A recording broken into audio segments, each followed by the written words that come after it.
श्री हनुमन्नमस्तुभ्यामिह गच्छ कृपानिधे पूर्वभागे समातिष्ठ पूजनं स्वीकुरु प्रभो। ओम हनुमते नमः।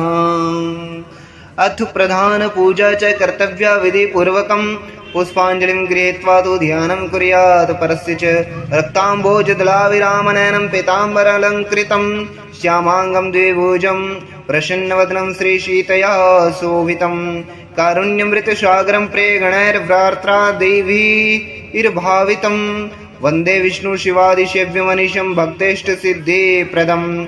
आगच्छ जानकीनाथ जानक्यस राघव गृहाण मम पूजां च वायुपुत्रादिभिर्युतः इत्यावाहनं सुवर्णरचितं राम दिव्यास्तरणशोभितम् आसनमि मया दत्तं गृहाण मणिचित्रितम् इति षोडशोपचाराय पूज्ये।